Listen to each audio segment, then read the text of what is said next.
Le Dolomiti, dette anche Monti Pallidi, prendono il nome dal naturalista francese Diodat de Dolomieu, che per primo studiò il particolare tipo di roccia predominante nella regione, battezzata in suo onore.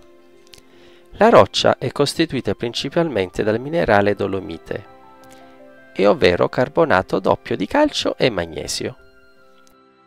La nascita di questo tipo di roccia carbonatica inizia attraverso accumulo di conchiglie, coralli e alghe calcaree in ambiente marino. Le Dolomiti sono un insieme di gruppi montuosi delle Alpi orientali italiane, comprese tra le province di Trento, Bolzano, Belluno, Pordenone e Udine, caratterizzati dalla presenza prevalente di roccia dolomitica.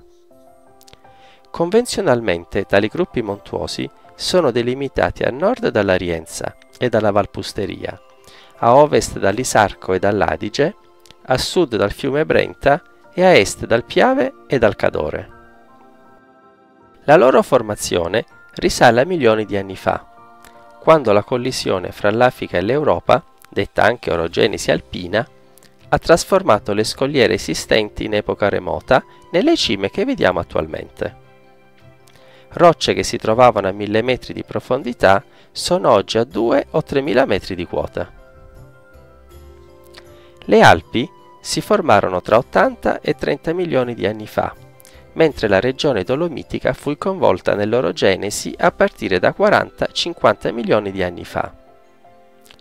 Una prima fase avvenne sott'acqua, poi, circa 20-25 milioni di anni fa, le Dolomiti cominciarono ad emergere. Le imponenti variazioni climatiche avvenute durante le ere glaciali, il vento e il gelo, hanno eroso e affilato le cime che attualmente vediamo.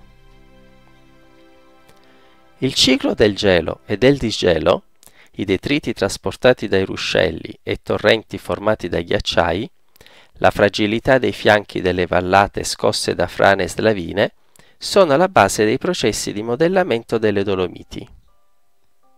Si pensi che nella fase del gelo il ghiacciaio dell'Adige si estendeva fino a nord di Verona, con uno spessore di circa 2000 metri di altezza nei pressi di Bolzano.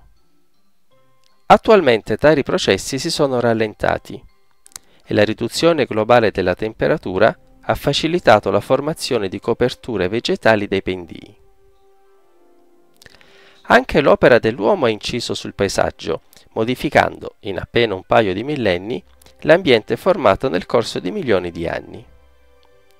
Gli insediamenti abitativi, già presenti in epoca medievale, i disboscamenti, le coltivazioni, le miniere, i sentieri, le opere di sfruttamento delle acque, le strade, i segni del turismo sono gli elementi che oggi caratterizzano le Dolomiti.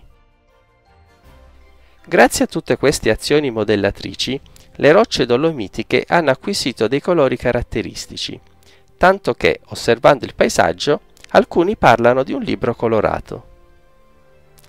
Le zone più basse mostrano rocce scure e multicolori, verdastre, grigie e rossastre.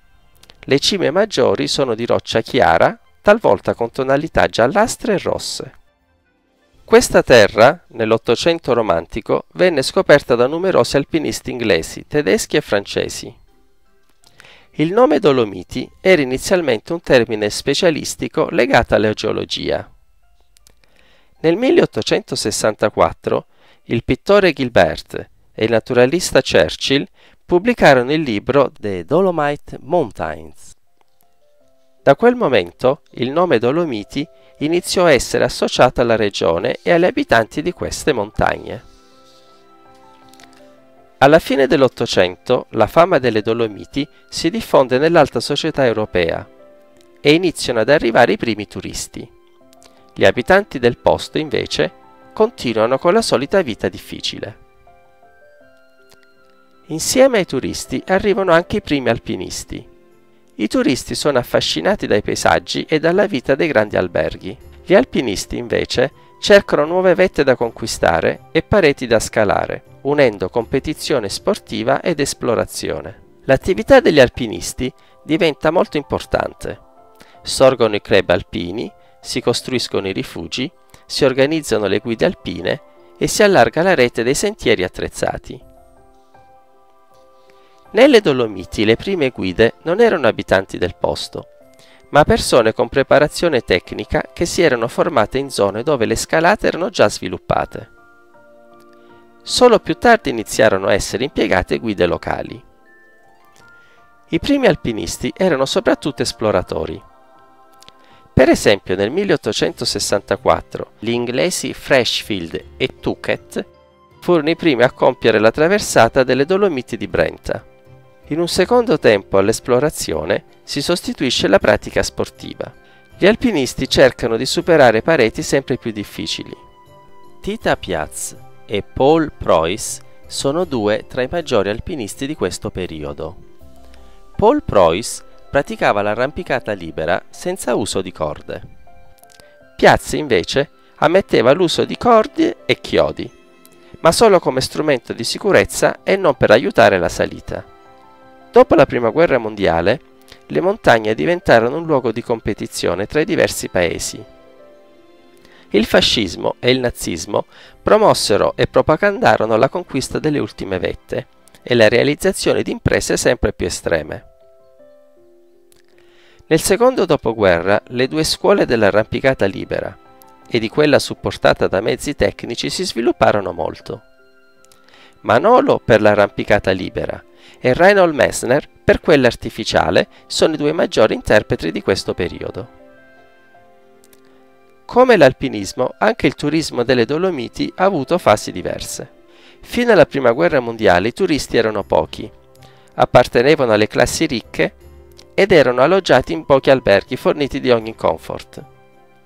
L'attività principale è quella delle escursioni sui sentieri, la salita sulle montagne facili. Nel periodo tra la Prima e la Seconda Guerra Mondiale c'è un allargamento delle persone che frequentano la montagna per turismo, promosso anche dai regimi dittatoriali fascista e nazista, che avevano un ideale legato alla salute del corpo e all'attività fisica. Parallelamente c'è un atteggiamento di conquista verso la montagna. Si aprono molte strade, funivie, ferrovie che portano i turisti in alta montagna senza fatica. Dopo la Seconda Guerra Mondiale, grazie al boom economico, il turismo diventa un fenomeno di massa. Nello stesso periodo si diffonde molto lo sci, con la costruzione di piste e impianti per la risalita. Si costruiscono alberghi e case per turisti. Le valli ospitano durante la stagione turistica grandi quantità di persone. Oggi è aumentata la preoccupazione per tutelare la ricchezza e l'unicità naturalistica delle Dolomiti. La consapevolezza del valore e della fragilità di questo territorio naturale e del suo patrimonio culturale ha portato a sviluppare iniziative per proteggere e promuovere le Dolomiti. La zona dolomitica si può considerare come una regione alpina con proprie caratteristiche e specificità che si manifestano in un paesaggio unico, dove l'uomo sembra aver trovato una sorta di equilibrio con la natura e uno stile di vita sempre più ricercato. Il 26 giugno 2009 l'UNESCO ha dichiarato le Dolomiti come patrimonio dell'umanità.